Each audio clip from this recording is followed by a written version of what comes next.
What up, Cavs Nation? I'm your host, Ethan Sands, and I'm back with another episode of the Wine and Gold Talk podcast. And I'm here with you for the first solo dolo episode of the season. And we're coming to you right after the Cavs got their first win of the season Friday night, beating the Brooklyn Nets 131-124 at the Barclays Center. The offense looked alive again. The ball was zipping. The energy was contagious, and they were in the 92nd percentile for frequency and transition off live ball rebounds. Getting out in transition is something that Kenny Atkinson has been preaching all season long, since the summer, actually, when they were doing drills that were required for them to get the ball up the floor in quick transition to get points rather than actually marking points for getting buckets. It was an interesting drill that showcased the importance of the pace of the game for this Cavs team. But obviously, we also understand that the team found a way to make things interesting. They built a 25-point lead at one point during this game, and then they watched it shrink down to 1 in the fourth quarter. That's been the Cavs pattern for years now. Get comfortable, lose focus, and let teams back into games they should have buried. We can't let the lead go.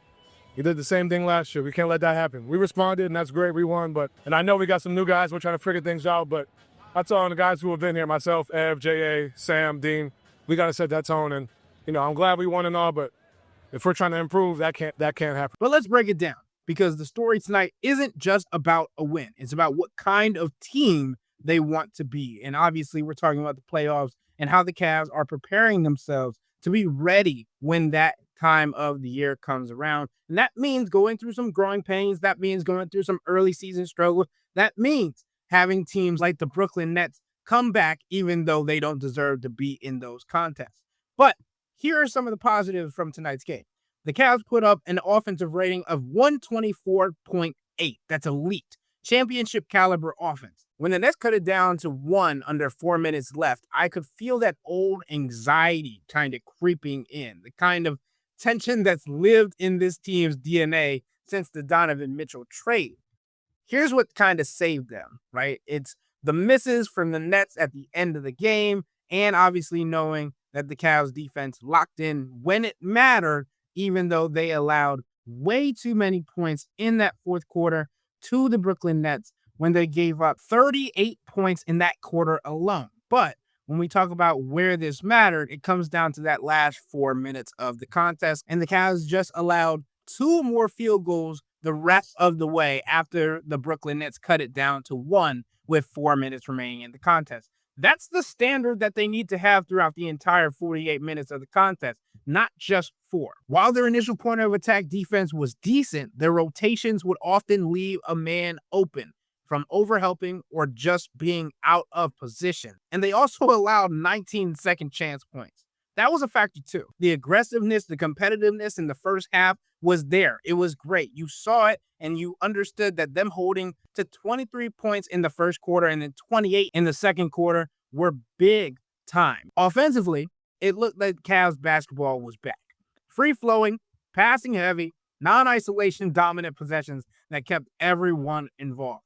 5 players scored in double figures, led by Donovan Mitchell with 35 points. Jarrett Allen and Sam Merrill both had 22. Craig Porter Jr. added 14 in 14 minutes. We'll get to him in a little bit. And Evan Mobley finished with 13. Now let's talk about Donovan Mitchell. And it was different for him than in the first game of the season. Sure, he's dropped 30 balls in back-to-back games, but in tonight's 35-point performance, it didn't feel like he was dragging the offense by himself. It was smooth. It felt like he was just picking his spots rather than forcing them. When the ball moved, he trusted it. And when he saw a sliver of daylight, just a little bit, he pounced. That's superstar behavior. That's growth. And it's exactly what this Cavs team needed after their loss to the Knicks in the season opener. And seeing how Donovan Mitchell was going to respond as a leader is going to be extremely important, because I've said it before. Donovan can get you 40 anytime. The question is, can he do it while empowering everyone else without playing hero ball? Tonight, the answer was yes. And that includes getting Jarrett Allen the ball, because he admitted even post-game, that he and his teammates did not do enough to get Jarrett Allen the ball and initiate the offense for him and make him feel involved on that end of the floor so he could be more engaged defensively. To me, that's not how that necessarily needs to go on a consistent basis, but we'll get to Jarrett in a second. If I'm the point guard, I got to get him the ball. Obviously, if he doesn't get the ball, still got to be active and whatnot. But, if there's one thing about J.A., he's always going to be there for us, but we got to be there for him. And tonight, he responded in a big way. But, it's not just on him to get himself going. It's on us and it's on me. And he did a good job of that tonight. Now, I know what the box score watchers are going to say. Evan Mobley had 13 points. Where's the league? Relax. That's part of the process. He's still adjusting to a higher usage rate and figuring out how he and Donovan can share control, when to dominate and when to make the right play. This was a night where the offense was flowing through Donovan and shooters, and Evan Mobley was still in the mix. 8 rebounds, 5 assists, 2 blocks. He played within the flow without hijacking possessions. That's a subtle kind of growth. And that's kind of the thing that we're talking about with Evan Mobley, is taking minor steps without trying to do too much. Even if his shot wasn't falling, he didn't force it. That's the difference between game 1 and game 2 of the regular season. And of course, it's early for comparisons, but that's what this regular season is going to be about. Watching how this team develops in front of our very eyes. But that partnership has to work for this franchise to go anywhere real at all. And we understand that the goal, the ambitions for this team is championship. And that word keeps getting thrown around. But we understand that Kenny Atkinson has kind of reeled that back in. And to be honest, they have to find out the reality of what it takes to get there, because they have not shown the capability of doing so just yet. And that's what this regular season is about. It's about themselves. And while we're on the topic of overreactions, let's talk about Jarrett Allen. After a lackluster showing against the Knicks, J.A. bounced back.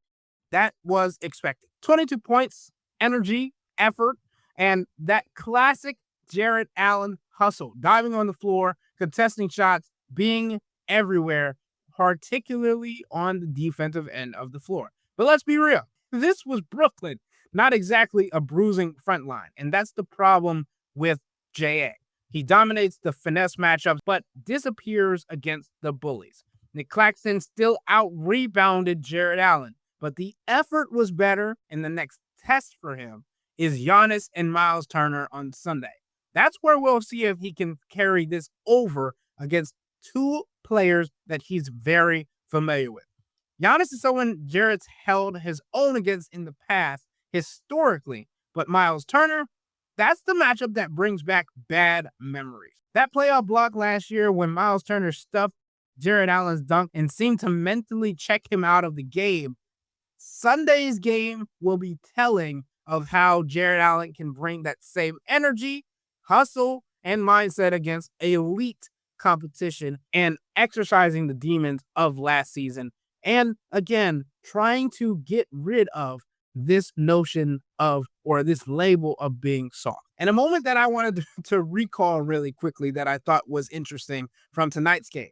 After Jarrett Allen hit the deck near the Cavs bench, Kenny Atkinson rushed over and picked him up and gave him a bear hug. To me, that was like message received, answering the challenge that Kenny Atkinson had laid out down in practice on Thursday, and also what the Cavs have said on the record about Jarrett Allen and needing to be better for this Cavs team to take the next step. But that can't be a one-night thing, and I'm going to keep coming back to this.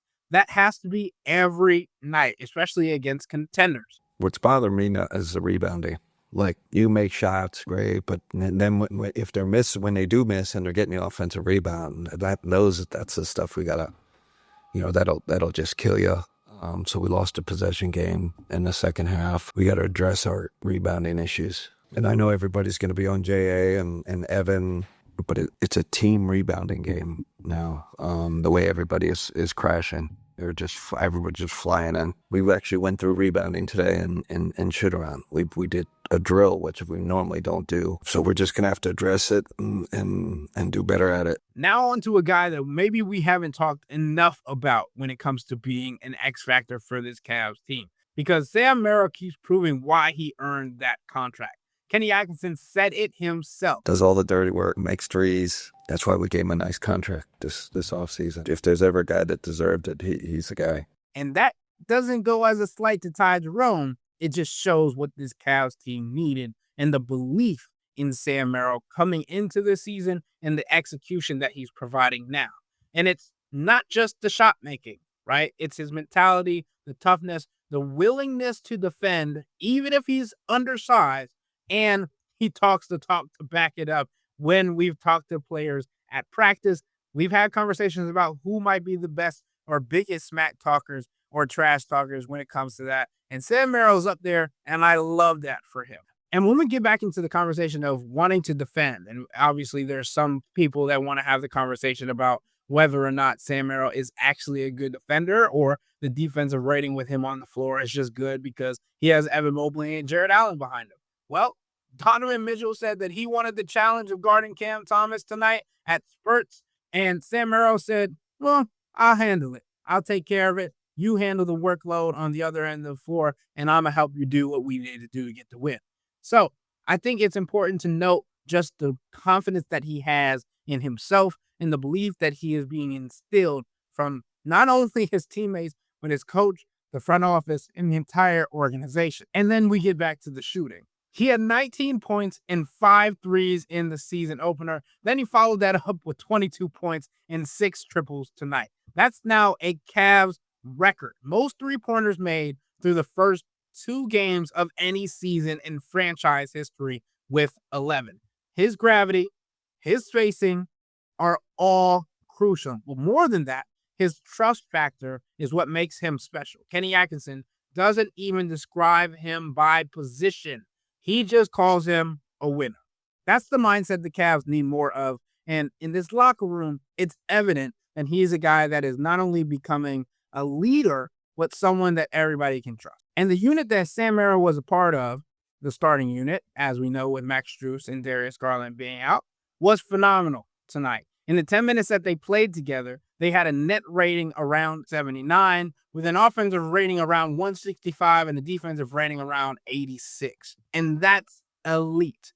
So when we talk about guys like Jalen Tyson, Donovan Mitchell, Sam Merrill, Evan Mobley, Jarrett Allen, those guys together, especially with DeAndre Hunt around, if that lineup can be sustainable, at least in spurts, that will be helpful for the Cavs. But I also think it's important to note that the Cavs went to Dean Wade in the final minutes of the game instead of Jalen Tyson because of his size and his defensive versatility and also just the ability to stretch the floor. Plus, what he was doing in his matchup was more beneficial than what Jalen Tyson was giving at the end of the game. That's not a knock on Jalen Tyson. It's about what was happening in a certain matchup and Kenny Atkinson making the right adjustments when needed. I wanted Dean for rebounding and defense. And then kind of towards the end there, we put Lonzo back in for ball handling. I thought Jalen was really good. 4 steals tonight, really good. And then CP, shout out to CP. I thought he was really good. Those 2 guys were really good in their minutes. But I've given a lot of praise to Kenny Atkinson and what he did in his first season with the rotations, with the flowy offense, with what he instilled in the culture and the identity of this team, especially during the regular season. And I trust that Kenny is going to make the right decisions that are best suited for this team in the second year of being a part of the Cavs. But I have to be honest, I'm not loving how Craig Porter Jr. is being handled early on.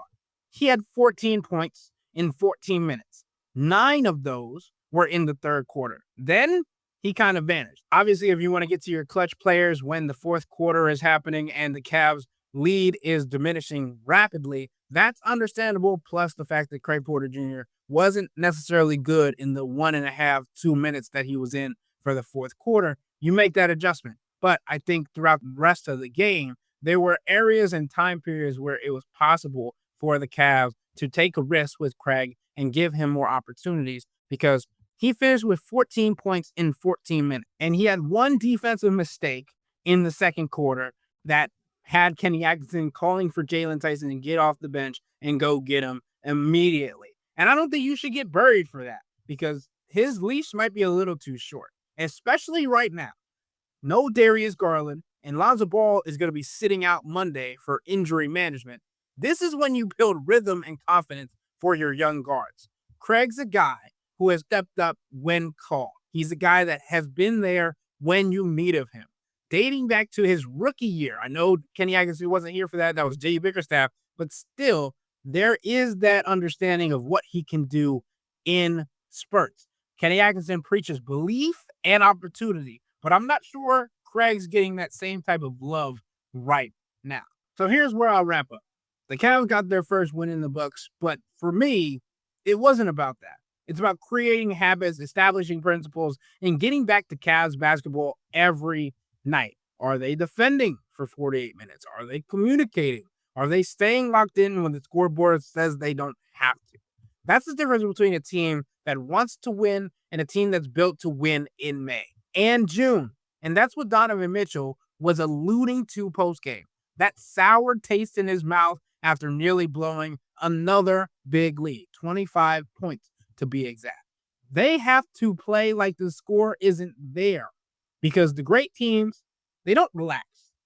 They just go and bury teams, man. So sure, we can look at this as an overall positive. The Cavs got a win. The offense was back. Donovan looked like a star among stars. Sam Merrill was shining. Jarrett Allen showed fights, but it's not about what they did tonight. It's about who they're becoming. They're trying to build a team that doesn't just light up the scoreboard. They want to impose their will because playoff basketball isn't about pace or pretty sets. It's about conviction. And until Cleveland plays with that same conviction for 4 quarters over a continuous stretch, I'm going to be questioning if they can do it in the playoffs. With that being said, that'll wrap up today's episode of the Wine and Gold Talk podcast. But remember to become a Cavs insider and interact with Chris, me, and Jimmy by subscribing to Subtext. Sign up for a 14-day free trial or visit cleveland.com/Cavs and click on the blue bar at the top of the page. If you don't like it, that's fine. All you have to do is text the word STOP. It's easy, but we can tell you that the people who sign up stick around because this is the best way to get insider coverage on the Cavs from me, Chris, and Jimmy. This isn't just our podcast, it's your podcast. And the only way to have your voice heard is through Subtext. Y'all be safe. We out.